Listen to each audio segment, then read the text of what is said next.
Hello students, welcome to the Radiance coaching classes. और अब हम स्टार्ट करने वाले हैं पॉलिनोमियल्स। आपको ये बहुत छोटा सा टॉपिक है और बहुत सारे क्वेश्चंस इसमें से आते हैं। मैं ये छोटा सा टॉपिक आपको सच में 10 मिनट में मैं बताने वाला हूँ, जिसमें से सारे क्वेश्चंस आपको बनने वाले हैं। 3 चैप्टर्स जो होते हैं एकदम से रिलेटेड हैं, जैसे कि पॉलिनोमियल्स, क्वाड्रेटिक इक्वेशंस और आपका लीनियर इक्वेशन इन 2 वेरिएबल। मैं तो इसे तीनों को एक ही वीडियो में रिकॉर्ड करने वाला था, लेकिन क्या है कि उसमें टाइम ज़्यादा हो जाएगा, इसलिए 10 मिनट पहले इसमें दे देते हैं। पॉलिनोमियल्स क्या है वो समझ जाते हैं, आपका अभी एग्जाम आने वाला है, वो आपको बस आप 10 मिनट दो यहाँ पे, आपके एग्जाम में कोई भी क्वेश्चन नहीं छूटेगा, ये मेरी गारंटी है। ठीक है, तो यहाँ पे पॉलिनोमियल्स देखते हैं। पॉलिनोमियल्स लिखा हुआ है, तो ये पॉली का मतलब होता है मैनी एंड नोमियल्स का मतलब आपको एक्सप्रेशन समझ जाइए। ठीक है ना, जैसे कि मोनोमियल, बाइनोमियल, मैं बताऊंगा क्या होता है ये, ट्राइनोमियल। ठीक है, तो सबसे पहले मैं कुछ टर्म्स आपको लेके आ रहा हूं। जैसे मैंने यहाँ पे लिखा हुआ है कांस्टेंट, वेरिएबल्स, अलजेब्रिक एक्सप्रेशंस क्या होते हैं, और फिर टर्म्स क्या होते हैं, फिर उस टर्म्स में मोनोमियल, बाइनोमियल, ट्राइनोमियल, ये सभी चीजें क्या होती हैं। फिर उसके बाद उस अगर लीनियर इक्वेशन है कि क्वाड्रेटिक इक्वेशन है कि क्यूबिक इक्वेशन है, फिर उसके आंसर्स क्या होंगे। आंसर्स को हम जीरोस बोलते हैं। थोड़ा सा ध्यान देने की जरूरत है, बस आप थोड़ी देर सुनिए, उसके बाद आपको सारी चीजें क्लियर हो जाएंगी। वैसे भी इसे हमने बहुत पहले प्रीवियस क्लासेस में भी पढ़ा है, लेकिन अगर वो क्लियर भी नहीं है तो आपको यहाँ पे सब चीज क्लियर हो जाएगा। देखते हैं यहाँ पे, पहले मैं सबसे पहले एक एक्सप्रेशन ले रहा हूँ। अलजेब्रिक एक्सप्रेशन होने का मतलब है उसमें कुछ नंबर होगा। अगर मैं सीधी सीधी बातों में बोलूँ तो कुछ नंबर्स होंगे और नंबर्स के बाद उसमें कुछ एक्स वाई जेड ऐसा कुछ होगा। ठीक है, तो मैं एक इक्वेशन ले लेता हूँ। जैसे कि मान लेता हूँ, मैं लेता हूँ 2x² plus 3x minus 5 is equal to 0। मैंने एक रैंडम एक्सप्रेशन लिया जो एक नंबर और कुछ इक्वेशन कुछ इक्वल टू करके मुझे एक अलजेब्रिक एक्सप्रेशन, इसको मैं बोल के आ रहा हूं एक एक्सप्रेशन है। ठीक है, क्या है ये, एक इक्वेशन या फिर एक्सप्रेशन बोलेंगे। ठीक है, एक्सप्रेशन या फिर इक्वेशन बोलेंगे। यहां पे मुझे कुछ वेरिएबल्स मिलेंगे, जैसे कि x जो है वेरिएबल है। यहां पे कितने वेरिएबल है, अगर मैं यहां बात करूं x plus 2y is equal to 3, अगर ये एक एक्सप्रेशन है, अगर ये एक इक्वेशन है, तो इस इक्वेशन में x and y are variables, x and y are variables, x and y are variables. Okay, अगर मैं सिर्फ यहां पे दूं तो देखो, तो यहां पे क्या हो रहा है, सिर्फ एक x वेरिएबल है। ठीक है, दूसरा चीज है कांस्टेंट, ये बहुत इंपॉर्टेंट है। अगर आपको इसमें अगर वीडियो अगर आपको पता है तो आप 2x में चला सकते हैं, अदरवाइज ये चीजें जानना बहुत जरूरी है तीनों चैप्टर में, और तीनों चैप्टर का वेटेज बहुत ज्यादा है। ठीक है, जैसे मैंने लीनियर इक्वेशन इन 2 वेरिएबल बोला, तीनों चैप्टर बहुत रिलेटेड है, क्वाड्रेटिक इक्वेशंस और ये। अगर यहां पे देखिए, मैं आपको ये बता रहा हूं कि वेरिएबल ये है। ठीक है, जो सिर्फ नंबर है, सिर्फ नंबर, ये कौन सा है, 5, इट इज कांस्टेंट। ओके, ये क्या है, कांस्टेंट है। ठीक है, अब जो इक्वेशन, जैसे इक्वेशन नहीं, जो वेरिएबल है, वेरिएबल के सामने जो लगा है उसको हम बोलते हैं कोफिशिएंट्स। तो ये एक्स स्क्वायर का कोफिशिएंट इज 2, मैं यहां पे लिख देता हूं एक्स स्क्वायर का कोफिशिएंट, मैं यहां हिंदी में लिख रहा हूं का कोफिशिएंट जो है वो है कितना, 2, और x का कोफिशिएंट जो है वो क्या है, 3। ठीक है, तो यहां पे जो कोफिशिएंट है, यहां पे x का कोफिशिएंट 1 है, y का कोफिशिएंट 2 है। तो कोफिशिएंट अपने को समझ में आ गया, एक्सप्रेशन समझ में आ गया, इक्वेशन समझ में आ गया, कांस्टेंट समझ में आ गया। अब मैं बात कर रहा हूं टर्म्स की। तो टर्म्स क्या होता है, जो यहां पे प्लस प्लस दिख रहा है, प्लस या माइनस, तो यहां पे जैसे कि ये एक टर्म हो गया, ये एक टर्म हो गया, तो ये एक टर्म हो गया। तो कितने टर्म है यहाँ पे, 3 टर्म्स है। यहाँ कितने टर्म्स है, एक टर्म ये हो गया, एक टर्म ये हो गया, और इसको मैं माइनस इधर ले जाऊंगा तो ये भी एक टर्म हो जाएगा, -3 इक्वल टू 0। ठीक है, तो यहाँ भी एक टर्म हो गया। तो टर्म आपको समझ में आया क्या हुआ। ठीक है, वैसे ही मैं मोनोमियल, बाइनोमियल, टर्म्स आपको समझ में आ गया, अलजेब्रिक एक्सप्रेशन समझ में आ गया, वेरिएबल समझ में आ गया, और कांस्टेंट समझ में आ गया। अगर मैं मोनोमियल की बात करूं तो ओनली 1 टर्म आर देयर। तो एग्जांपल जैसे कि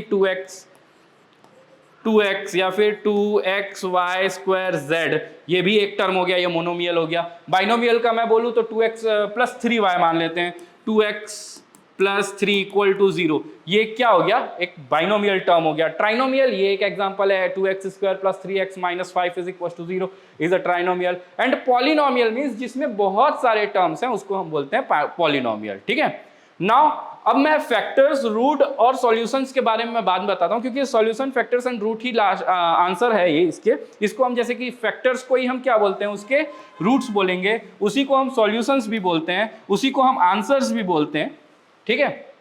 नेक्स्ट, जैसे कि मैं अगर डिग्री की बात करूं, ठीक है, डिग्री एक टर्म आता है आपको पॉलिनोमियल में, बहुत ध्यान से सुनना। डिग्री वो टर्म है जो सबसे हाईएस्ट पावर को हम क्या बोलते हैं, डिग्री बोलते हैं, ठीक है। सबसे हाईएस्ट पावर को डिग्री बोलते हैं। तो इसका डिग्री कितना है, 2, इसका डिग्री कितना है, 1, ये वाले का डिग्री कितना है, 1, ओके। अब देखते हैं डिग्री फिर क्या है, linear equations, linear quadratic and cubic equations. Linear equations किसको बोलेंगे, जिसका डिग्री 1 हो, जिसका डिग्री 1 हो। क्वाड्रेटिक इक्वेशन किसको बोलेंगे, जिसका डिग्री 2 हो, जिसका डिग्री 3 हो उसको क्यूबिक इक्वेशन बोलेंगे। जैसे एग्जांपल्स के लिए मैं आगे चले जाता हूं, जैसे कि ये हो गया, ये है एक लीनियर इक्वेशन, क्योंकि इसके डिग्री जो है वो क्या है, 1 है। यहां पे ये देखेंगे तो ये क्वाड्रेटिक इक्वेशन हो गया। क्वाड्रेटिक क्या है, डिग्री जो है वो 2 है, हाईएस्ट पावर कितना है, 2 है। नेक्स्ट अगर मैं जाऊं क्यूबिक इक्वेशन के लिए, तो जैसे कि मैं एक एग्जांपल लिख लेता हूं, 2x cube plus 3y plus 4x minus 0 minus या फिर इक्वल टू 0 ले लेते हैं। तो ये क्या हो जाएगा, ये एक इक्वेशन क्यूबिक इक्वेशन हो जाएगा, ठीक है। वैसे A1 एक्सप्रेशन में अगर लिखें तो इसको मैं लिखूंगा 5x cube minus 3x square plus 2x minus 4 is equal to 0। ये एक क्यूबिक इक्वेशन हो गया। x क्यूब का कोफिशिएंट 5, x स्क्वायर का कोफिशिएंट माइनस 3, x का कोफिशिएंट 2, यहां ध्यान रखना x स्क्वायर का कोफिशिएंट मैंने बोला -3, ना कि 3 बोला, याद रखना मैंने ये -3 बोला है, ठीक है। क्योंकि इसको मैं अगर लिखूंगा तो 5x cube plus -3x square लिखूंगा, ठीक है, ब्रैकेट में। और यहाँ -4 इज द कांस्टेंट, कांस्टेंट क्या होगा, -4, ठीक है। तो यहाँ पे मैं कुछ रिमाइंडर थ्योरम के बारे में बताऊंगा और ग्राफ के बारे में बताऊंगा। इस चैप्टर में इतना ही बस है, ठीक है। मैंने आपको ये टर्म्स आपको बता दिए, constant, variable, algebraic expression, linear equation, quadratic equation, cubic equation, और जैसे बाइनोमियल, ट्राइनोमियल और पॉलिनोमियल, मोनोमियल, ये सब क्या होते हैं मैंने आपको बता दिया। इतने में इतना अगर आप समझ गए हो, बाकी आपका चैप्टर खत्म हो गया। अब मैं बस आपको क्वेश्चंस बताऊंगा या फिर बस आपको थोड़ा सा आगे लेके जाता हूं मैं, ठीक है। इतना अगर आपने समझ लिया है तो मैंने क्या बोला, डिग्री ऑफ द पॉलिनोमियल, जैसे कि मैंने बताया the highest power of x in px, px is the function of x, px या फिर fx जैसे लेते हैं, is the function of x। fx अगर मैं समझाऊं, fx या फिर फंक्शन अगर मैं समझाऊं, फंक्शन क्या है, फंक्शन एक मशीन है, समझो जैसे गन्ना रस का मशीन होता है ना, तो गन्ना रस में क्या डालेंगे, इधर गन्ना डालेंगे, इधर से क्या निकलेगा, जूस निकलेगा। अगर आटे वाला मशीन है, अगर आटा चक्की में जो लगा रहता है, तो यहां से अगर गेहूं डालेंगे तो यहां से आटा निकलेगा, ठीक है। तो फंक्शन क्या है, एक तरीके का मशीन है, और उस मशीन में अगर आप जैसे कि अगर x का फंक्शन है तो आप x का फंक्शन है तो x ही डालोगे तो क्या निकलेगा अपने पास, y निकलेगा। तो वैसे ही px निकलेगा, तो px का फंक्शन है मतलब उसमें x ही डाल सकते हैं। अगर py होता तो y का फंक्शन है तो y ही डाल सकते हैं उसमें, जैसे गन्ना रस में गन्ना ही डाल सकते हैं, आटा तो नहीं निकल जाएगा उसमें से। उसी तरीके से वो अपन हायर क्लास में देखेंगे, 11th में ये फंक्शन ज्यादा आता है, ठीक है।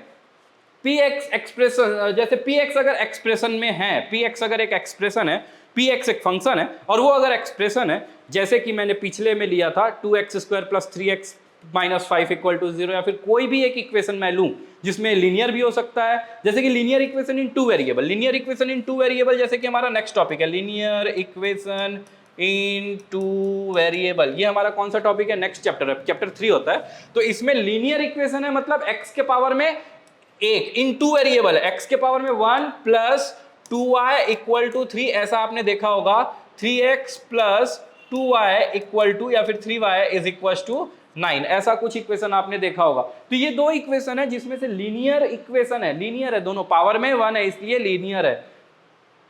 2 वेरिएबल है क्योंकि x एंड y है, ठीक है। क्वाड्रेटिक इक्वेशंस जैसा कि मैंने बोला था 3rd चैप्टर है, क्वाड्रेटिक में क्या होता है, सिर्फ 2x square plus 3x plus 4 equal to 0।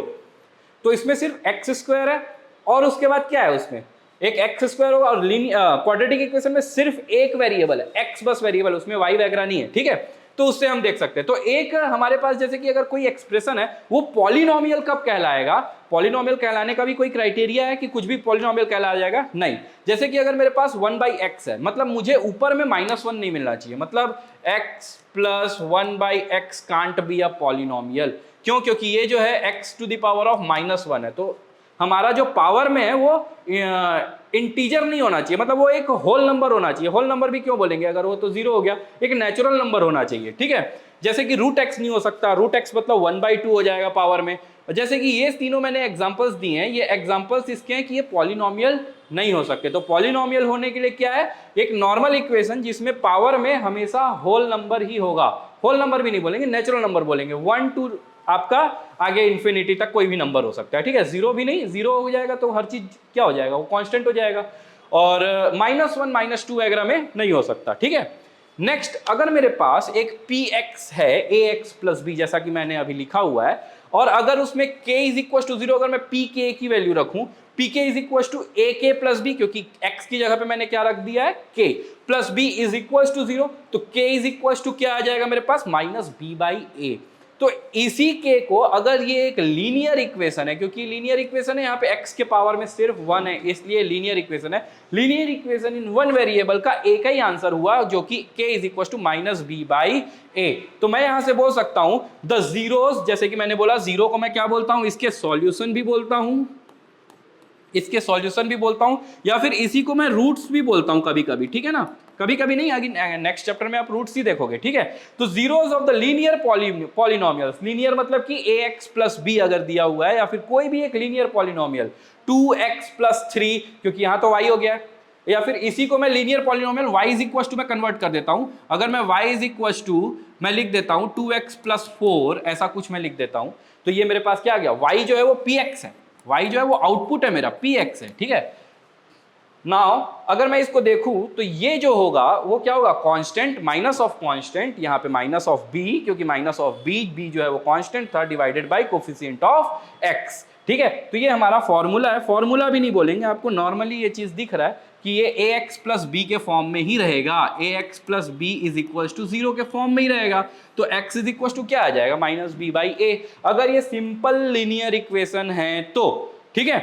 इतना समझ में आ गया हो कि डिग्री क्या है, डिग्री हाईएस्ट पावर जो होता है वो डिग्री है। अगर मैं लीनियर की बात करूं, हाईएस्ट पावर में सबसे पहले मैं 1 की बात करूंगा, तो 1 अगर मैं लूं तो उसका जो आंसर आएगा, 0 आएगा, सॉल्यूशन आएगा, या फिर रूट्स आएगा, वो क्या आएगा, simple minus constant divided by coefficient of x, या फिर -b/a।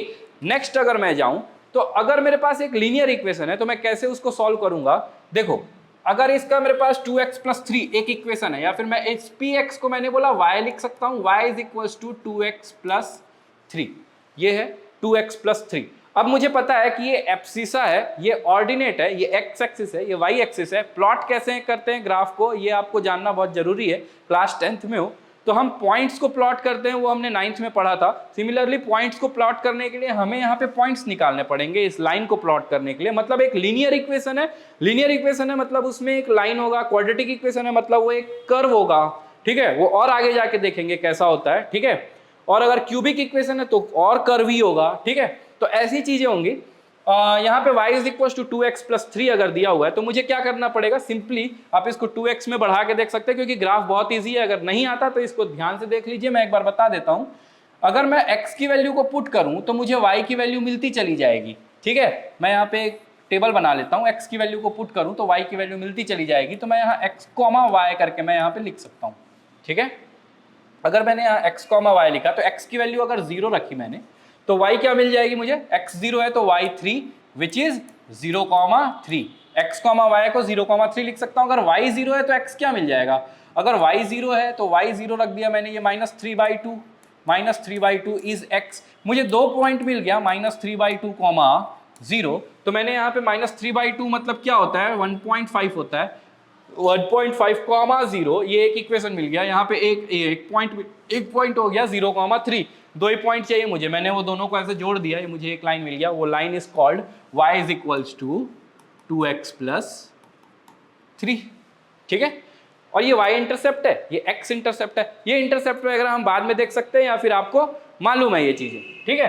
तो ये एक्सप्रेशन में ग्राफ ऐसा बनेगा, ठीक है। इतना समझ में आ गया ग्राफ कैसे बन रहा है। अब देखो, अगर मैं पॉलिनोमियल क्वाड्रेटिक इक्वेशन लूं इसी पॉलिनोमियल में, अब क्या हो गया, डिग्री यहाँ पे कितनी हो गई, डिग्री 2 हो गई, सॉरी ये स्क्वायर है, ठीक है ना। ax square plus bx plus c, ये एनसीईआरटी का मैंने एक फोटो लेके आया हुआ है, ठीक है, क्योंकि आपके उसमें दिया हुआ है। जैसे कि ax square plus b x plus c is equal to 0 quadratic polynomial का एक स्टैंडर्ड इक्वेशन है, स्टैंडर्ड इक्वेशन है, ठीक है, ये स्टैंडर्ड इक्वेशन है।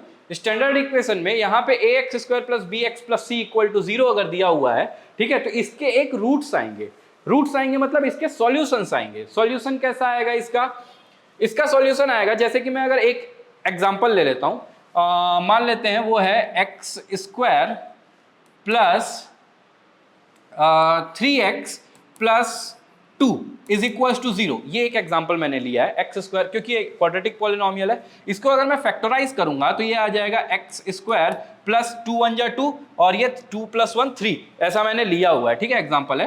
तो यहाँ पे हो जाएगा ये 2x plus x plus 2 equal to 0, यहाँ हो जाएगा ये x common, x plus 2 plus 1 common, x plus 2 which is equal to 0, ये x प्लस 2 कॉमन, तो मेरे को मिलेगा यहाँ पे x प्लस 1, तो इक्वल टू 0। एक बार मैं उसको लेके जाऊंगा, 0 को उधर डिवाइड करूंगा, 0 से डिवाइड करूंगा तो x प्लस 1 और यहाँ पे x is equal to minus 2 आ जाएगा। एक बार के लिए मेरे पास x is equal to minus 1 आ जाएगा। तो ये दो जो आए answer, x is equal to minus 2, x is equal to minus 1, तो ये दो आंसर आए ना मेरे पास, क्योंकि ये स्क्वायर के फॉर्म में क्वाड्रेटिक इक्वेशन है, दो आंसर आएंगे। दोनों आंसर्स जो हैं वो रूट्स कहलाएंगे। इसके क्या कहलाएंगे, ये रूट्स कहलाएंगे, या फिर इसी को हम बोलते हैं solution of the quadratic equation, या फिर इसी को हम बोलते हैं answer of the quadratic equation, या फिर हम इसी को बोलते हैं zeros of the ZEROS, zeros of the quadratic equation, ठीक है। इसी को जीरोस, इसी को रूट्स बोला जाता है, ठीक है। तो इसको मैं मान लेता हूं, इसका जो ये -1 -2 आया है ना, वो यहाँ पे अल्फा एंड बीटा होगा। Let the roots are alpha and beta. तो यहां से मुझे ये मिलता है, अगर हम देखेंगे तो यहां से अगर सम ऑफ द रूट्स अगर मैं करूं अल्फा एंड बीटा, अगर -1 और -2 को मैं ऐड कर दूं तो मुझे क्या आएगा, -b/a आएगा, ठीक है। तो ये चीजें आपको पता होनी चाहिए। Coefficient of x minus of coefficient of x upon coefficient of x square, और product of the roots is equal to alpha into beta, alpha into beta is equal to c/a is equal to constant term upon coefficient of x square. जैसा कि हमने previous linear equation में देखा था कि constant term minus of constant term upon coefficient of x था, यहां क्या हो गया है, b माइनस b/a और ये c/a। आपको ध्यान रखना है ये दोनों चीज, product of roots and the sum of roots, और उसमें सिर्फ एक रूट था, इसलिए हमारे पास एक आंसर आया था। एक आंसर क्या आया था हमारे पास, रूट्स इज इक्वल टू या फिर जीरोस इज इक्वल टू, जो हमारे पास -b/a आया था, ठीक है। इसी पे सारे क्वेश्चंस बनने वाले हैं। अगर मैं बात करूं यहां, ये जो मैंने ग्राफ दिया हुआ है, तो जितने बार अगर कोई फंक्शन fx है, ये fx x का फंक्शन है, मतलब मैं ये y को fx लिखता हूं, y को fx लिखता हूं, x का कोई फंक्शन है और वो मान लेते हैं कि वो 2x है, ऐसा कुछ है, 2x प्लस 3 है मान लेते हैं, ऐसा कुछ 2x प्लस 3, तो ये एक लीनियर इक्वेशन है। लीनियर इक्वेशन है मतलब ये x एक्सिस को एक बार कट करेगा, तो linear equation will cut the x axis 1 time, quadratic equation will cut the x axis in 2 times, and cubic equation will cut the x axis in 3 times, ठीक है। तो जैसे कि मैं यहाँ पे देख पा रहा हूं, ये एक भी बार कट नहीं कर रहा है, तो इसका कोई सॉल्यूशन नहीं है।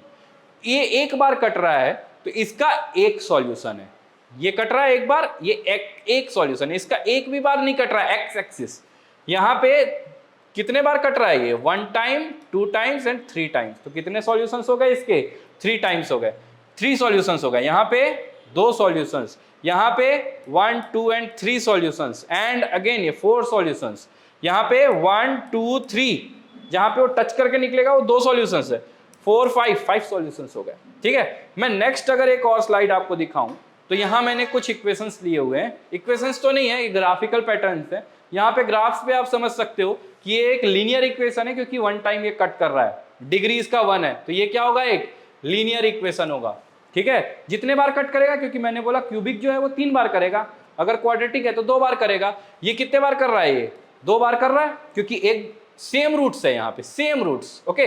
ये यहाँ पे क्या आ रहा है, सेम रूट आएगा। जैसे कि हम अभी क्वाड्रेटिक पे जाएंगे, अगर क्वाड्रेटिक इक्वेशन नाम से पूरा चैप्टर है, वहां पे अगर जाएंगे तो वहां पे सेम रूट्स और एक डिफरेंट रूट्स आएंगे, ठीक है, real and different roots, same roots, और एक आएगा इमेजिनरी रूट्स। तो यहाँ पे ये सेम रूट्स है, ठीक है। यहाँ पे सेम रूट्स हैं इसलिए एक ही पॉइंट दिख रहा है अपने को, ठीक है। यहाँ अपने को 2 पॉइंट दिख रहा है, सेम क्वाड्रेटिक इक्वेशन है ये भी, क्योंकि स्क्वायर का है, ये भी क्वाड्रेटिक इक्वेशन है, ये लीनियर इक्वेशन था, ये भी क्वाड्रेटिक इक्वेशन, नो ये यहाँ पे कोई रूट्स नहीं होंगे इसके, ये क्वाड्रेटिक इक्वेशन है लेकिन इसके कोई रूट्स नहीं होंगे, ठीक है। यहाँ पे इसका रूट्स होगा और वो 2 रूट्स होगा, यहाँ भी सेम रूट्स, यहाँ पे कोई रूट्स नहीं होंगे, यहाँ पे देखिए यहाँ पे कोई रूट्स नहीं होंगे, यहाँ ये एक्स क्यूब का है, ठीक है, ये ग्राफ जो है एक्स क्यूब का है, इसलिए यहाँ पे सेम एंड 3 सेम रूट्स और वो 3 रूट्स होंगे, ठीक है, x equal to 0, x equal to 0, x equal to 0 पे, ठीक है। यहाँ पे आपका सेम एक्स स्क्वायर का ही ये ग्राफ है, ये एक्स स्क्वायर का क्योंकि क्वाड्रेटिक इक्वेशन है, ठीक है। यहाँ आप देख सकते हो ये एक लीनियर इक्वेशन है, यहाँ आप देख सकते हो कि ये एक लीनियर इक्वेशन है। तो मेरे ख्याल से आपको ये ग्राफिकल पैटर्न्स और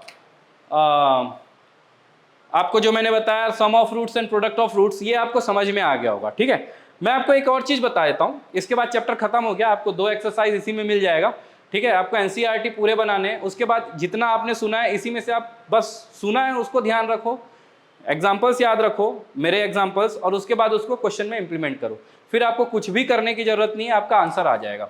अगर मेरे पास ये इक्वेशन दिया हुआ है, ठीक है, ये क्या है, एक क्वाड्रेटिक इक्वेशन है, ये भी एक क्वाड्रेटिक इक्वेशन है, ये भी एक इक्वेशन है, ठीक है। अगर इसमें मुझे रूट्स निकालने हैं तो मुझे सॉल्व करना पड़ेगा, जैसे कि मैंने पहले किया था बाय फैक्टराइजेशन मेथड, या फिर क्वाड्रेटिक इक्वेशन में एक फॉर्मूला होता है -b plus minus root under b square minus 4ac/2a। जब क्वाड्रेटिक इक्वेशन आएगा तो मैं बताऊंगा आपको, उसमें जो root under b square minus 4ac है वो इक्वल टू d होता है, उसका वो इक्वल टू 0 या फिर ग्रेटर देन 0 या फिर लेस देन 0 होता है, तो क्या होता है, इसी पे क्वेश्चन इधर उधर करेगा। बस आपको ये तीनों चैप्टर मिला के पढ़ना है, मैं बार बार बोल रहा हूँ, ठीक है। और दूसरा इक्वेशन हो सकता है find the quadratic polynomial with each with the given numbers as the product of its zeros and sum and product of its zeros are given. तो sum of roots and product of roots are given, sum of roots and product of roots are given मतलब कि क्या है, ये alpha plus beta जो है वो 1/4 दिया है, और यहाँ पे प्रोडक्ट ऑफ रूट्स जो है वो -1 दिया हुआ है, मतलब अल्फा इंटू बीटा जो है वो क्या है, -1 दिया हुआ है, ठीक है। बस इसको आपको यहां पुट करना है। मैंने यहाँ पे एक इक्वेशन लिखा हुआ है कि अगर किसी भी 2 इक्वेशन क्वाड्रेटिक इक्वेशन में अगर sum of roots and product of roots दिया हुआ है तो मुझे क्या होगा, वो इक्वेशन होगा x² minus alpha plus beta sum of roots, या फिर मैं इसको लिख सकता हूं x² minus sum of roots into x plus यहां आएगा प्रोडक्ट ऑफ रूट्स,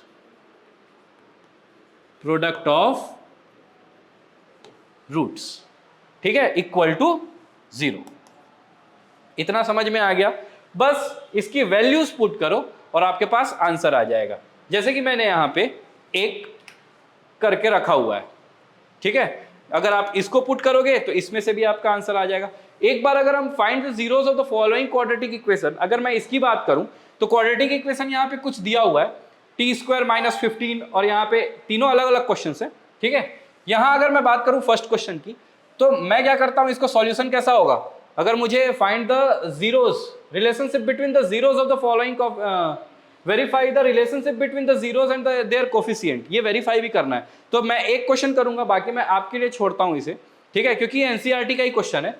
मैं जैसे इसको करता हूँ 4s² माइनस 4s प्लस 1, यहां अगर ये दिख पा रहा है मुझे कि a यहां पे क्या है, a इज इक्वल टू 4 है, b इज इक्वल टू क्या है, -4 है, और c इज इक्वल टू क्या है, 1 है, दिख रहा है।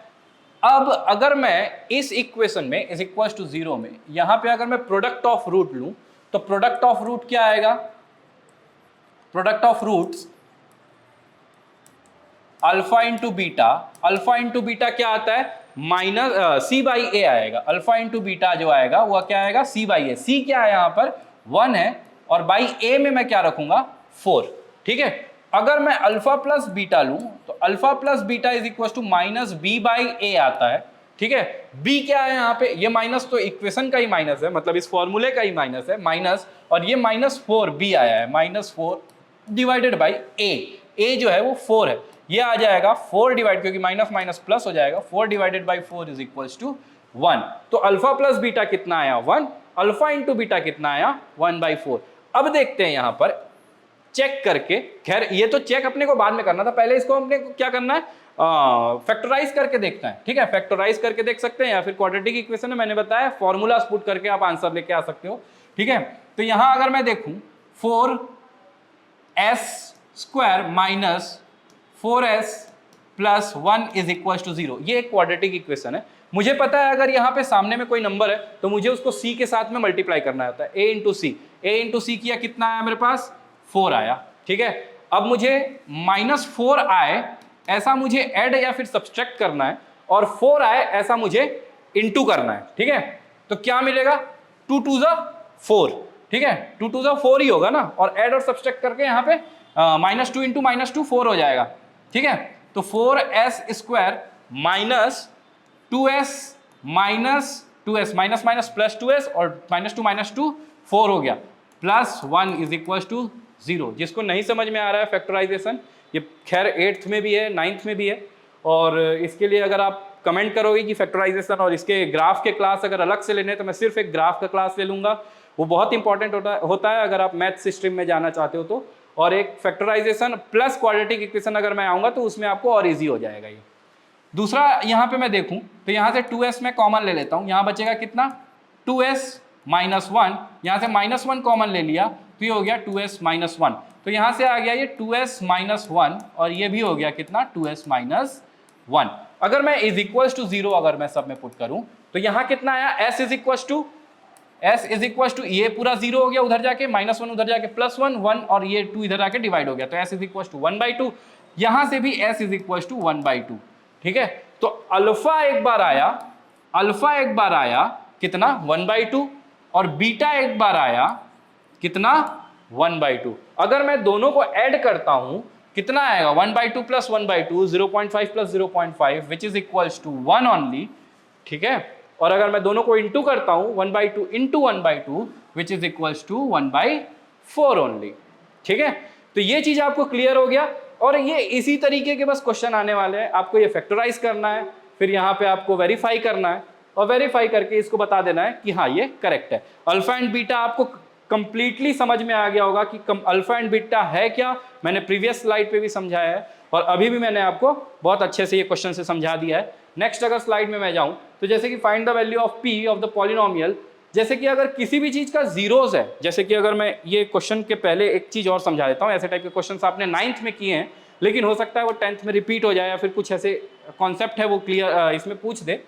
तो अगर वो रिमाइंडर थ्योरम की मैं बात करूं तो अगर मैं बोलूं कि अगर मेरा 12 जो है वो डिवाइड हो रहा है 3 से, तो 3 डिवाइडेड बाई 12 विच इज 4, ठीक है। 4 मतलब कि ये 12 आ गया, ये पूरा 0 हो गया।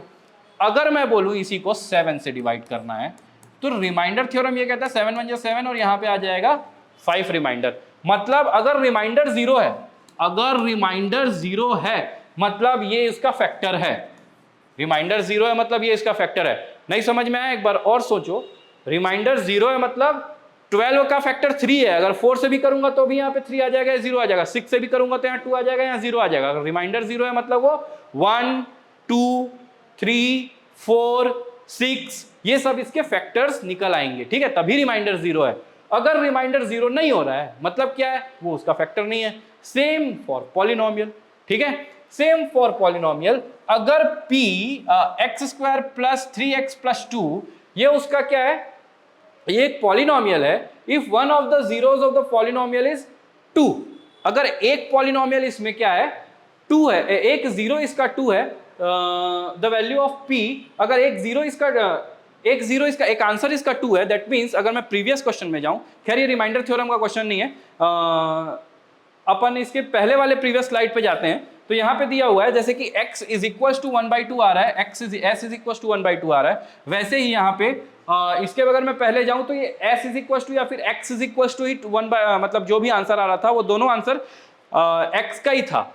तो यहाँ पर अगर एक आंसर 2 है तो p की वैल्यू कितनी आएगी, तो यहाँ पे बस वैल्यूज पुट कर देनी है। x की वैल्यू अगर मैं पुट कर दूं 2 की तो क्या मिलेगा मुझे, 2 का square plus 3 into 2 plus p is equal to 0, क्योंकि ये उसका क्या है 0 है, ठीक है, ये उसका 0 है। तो यहां से क्या मिल जाएगा मुझे, p इज इक्वल टू 4 और ये 3 2 6 और ये 4 6 4 10 और ये -10 आंसर, ये इधर जाके -10 हो जाएगा। जैसे कि अगर मैं यहाँ देखूं तो ये इतना ही है, ये 9th का टॉपिक था, खैर मैंने इसको समझा दिया है, खैर ये, लेकिन ये जरूरी नहीं है यहाँ पर, ठीक है। ये चीज़ें हैं जो आपको बस वैल्यूज पुट करनी है और आंसर आ जाएगा। पॉलिनोमियल में इससे ज़्यादा और कुछ भी नहीं है, ठीक है। पॉलिनोमियल में इससे ज़्यादा और कुछ भी नहीं है। आपको लिखना है अगर बोर्ड्स में तो इसी तरीके से लिखना पड़ेगा जैसा यहाँ पे मैंने डिस्प्ले किया हुआ है, ठीक है। आपको बाकी तो समझ में आ गया होगा। यहाँ पर और भी ऐसी कोई चीज़ें इसमें बच नहीं रही है। हम नेक्स्ट टॉपिक पे जाते हैं, लीनियर इक्वेशन इन 2 वेरिएबल और क्वाड्रेटिक इक्वेशन। इसका भी मैं एक एक वीडियो बनाऊंगा और ये भी शॉर्ट वीडियो ही होगा, और इसे आप बहुत अच्छे से तैयारी कर लीजिए, आपके बोर्ड के लिए ये बहुत इंपॉर्टेंट है। प्लस एनसीईआरटी के जितने क्वेश्चंस हैं और उसके एग्जाम्पल्स हैं, ये कभी मत भूलना। ये मैं बार बार हर वीडियो में मैं कह रहा हूँ लास्ट में, एनसीईआरटी के सारे क्वेश्चंस और सारे एग्जाम्पल्स आपको रटे हुए जितने याद होने चाहिए, आपको कोई नहीं रोक सकता मार्क्स लाने के लिए। Thank you.